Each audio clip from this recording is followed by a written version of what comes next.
Part. चलिए देखिए sentence का ट्रांसलेशन आप कैसे इन दो सहायक क्रियाओं को के सहारे करते हैं। चलो सहायक क्रियाएं ऊपर लिख भी लेते हैं जरूरत के लिए। एक हैज टू है और दूसरी हैव टू है। चलिए इस सेंटेंस में चलते हैं। सबसे पहले पढ़ लेते हैं एक बार ईमानदारी से। राम को पैदल स्कूल जाना पड़ता है। आपको सबसे पहले अपने सब्जेक्ट को लिखना है। जैसे इसमें राम लिखा हुआ है तो आपका सब्जेक्ट राम हो गया। अब आइए चलते हैं सेंटेंस की हेल्पिंग वर्ब लेते हैं। पढ़ता है कि माने यहाँ पर हैज टू और हैव टू दर्शाए गए। आपको देखना है हमारा कर्ता एक वचन है या बहुवचन है, उसी के अकॉर्डिंग सहायक क्रिया लगानी है। तो आपका राम सिंगुलर है और सिंगुलर के लिए सहायक क्रिया क्या लगा दी जाती है? Has to. आपको यहाँ पर क्या लगाना है? Has to. अब हैज टू के बाद आपकी वर्ब क्या है? क्रिया क्या कर रहा है? राम कर क्या रहा है? जा रहा है सर। तो यहां पर आपको लिख देना है गो टू। क्या लिख देना होगा? Go to. जगह कौन सी है जहां वो जा रहा है? आपको SCHOOL भी लिख देना है। तो बन गया sentence Ram has to go to school. पर जा कैसे रहा है? तो सर पैदल जा रहा है। तो पैदल की मीनिंग होती है व्याकरण में ऑन फुट। क्या होती है? On foot. अब आप इस सेंटेंस को एक बार पढ़ें हमारे साथ। Ram has to go to school on foot. ये हैज टू क्यों लगा हुआ है यहाँ पर? क्योंकि कर्ता आपका एक वचन है। अब दूसरे सेंटेंस को इसी जगह देखा जाए। जैसे लड़कों को क्या लिखा हुआ है? लड़कों को मंदिर जाना पड़ता है। लड़कों को मंदिर जाना पड़ता है। ये आपका सेंटेंस है।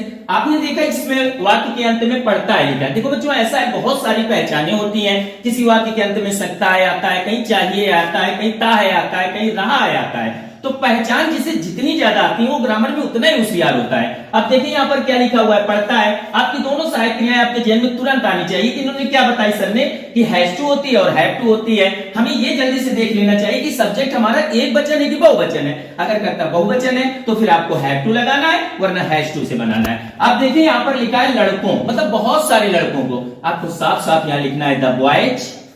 आप जाइए सहायक क्रिया ले लीजिए। पढ़ता है कि अंग्रेजी क्या लिख देंगे यहाँ पर? Have to. इसके बाद इसकी वर्ब क्या है? जाना। आपको लिखना है गो टू और मंदिर बराबर हो गया यहाँ पर TEMPLE। पढ़ लीजिए जल्दी से। The boys have to go to temple.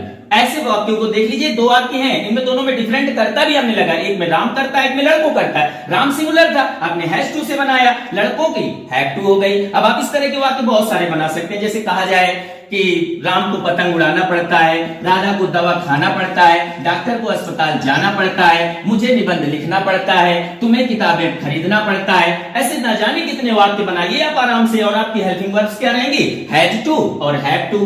तो पहचान इंडिकेटेड करना है कि पहचान में हमारी क्या आ रहा है। हमारी पहचान अगर पढ़ता है आ रही है तो ग्रामर में हमारे हैज टू हैव टू हमारे वाक्यों को सॉल्व करेगा। आइए आगे का वाक्य और एग्जांपल्स के तौर पर देखते हैं। जैसे लिखा है राधा को भोजन पकाना पड़ता है। राधा को भोजन पकाना पड़ता है। पड़ता है। अब सेंटेंस जिन बच्चों को ये समझ में आ गया कि हमें सेंटेंस नहीं समझना है, राधा समझना है, फूड तो वैसे भी कुक। हमें मेन पहचान को आज सीखना है कि हमारे वाक्य के अंत में पढ़ता है आया है तो हमें सहायक क्रिया क्या लगानी है। हैज टू हैव टू आपको याद है तो मजबूरी एवं बाध्यता से रिलेटेड वाक्य आसानी से आप हल कर पाएंगे। चलिए यहाँ पर सब्जेक्ट के तौर पर कौन है? राधा। आप सब जानते हैं कि राधा एक कन्या सिंगुलर सब्जेक्ट है।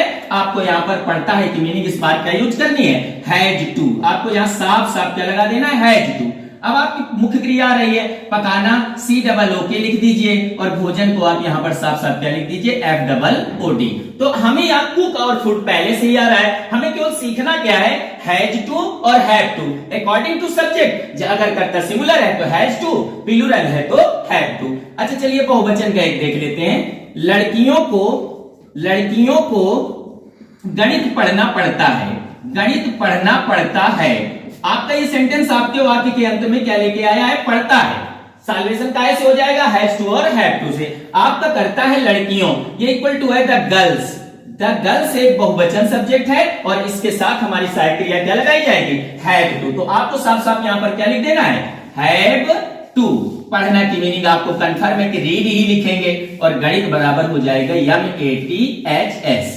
तो ऐसे वाक्य होते हैं जिनके वाक्यों में पढ़ता है, पढ़ती है, पढ़ते हैं, ये हैज टू और हैव टू से सॉल्व किए जाते हैं। अब सोचने वाली बात ये है कि सपोज करिए कि किसी सेंटेंस के अंत में पढ़ता था लिख जाए, तब हम क्या करेंगे? है ना प्रॉब्लम?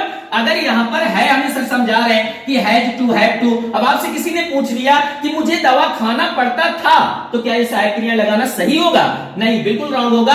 आपको ये याद रखना चाहिए कि है आपका प्रेजेंट बताता है और था आपका पास्ट बताता है। आपके सेंटेंस में यहां पर पढ़ता था हो गया, यहां पढ़ती थी हो गया और यहां पढ़ते थे हो गया। तो ऐसे वाक्यों को बनाने के लिए हैज टू और हैव टू का पास्ट होता है हैड टू। तो आपको अब सहायक क्रिया हैज टू और हैव टू की जगह क्या पढ़ना होगा?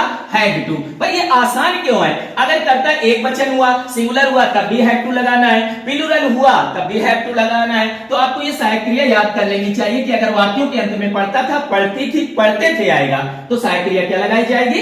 Had to. आइए देखिए पहला सेंटेंस इसका, जैसे लिखा राम को दवा खाना पड़ता था, राम को दवा खाना पड़ता था, ये आपका सेंटेंस है।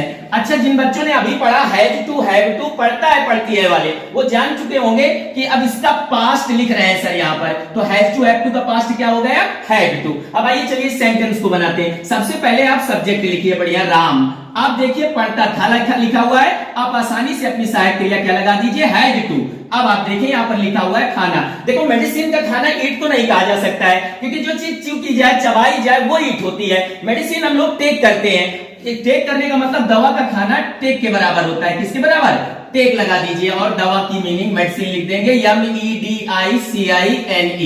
तो इस तरह से हैड टू का भी प्रयोग ग्रामर में किया जा सकता है। जैसे यहां पर लिखा हो लड़कों को मैदान में दौड़ना पड़ता था, लड़कों को मैदान में दौड़ना पड़ता था, ये आपका सेंटेंस है। आप इसमें देखें तो वाक्य के अंत में क्या लिखा हुआ है? दौड़ना पड़ता था। तो आपको ऐसे सेंटेंसों को बनाने के लिए किसका प्रयोग करना चाहिए? हैड टू का। अब देखिए यहां पर सब्जेक्ट में क्या लिखा है? लड़कों। ये तो सीखने जैसी बात है नहीं, आप केजी के क्लास से जानते हैं कि बॉयज मींस लड़के होता है। इसके बाद आप देखिए इसकी हेल्पिंग वर्ब क्या बन रही है? हेल्पिंग वर्ब इसकी बन रही है बच्चा हैड टू।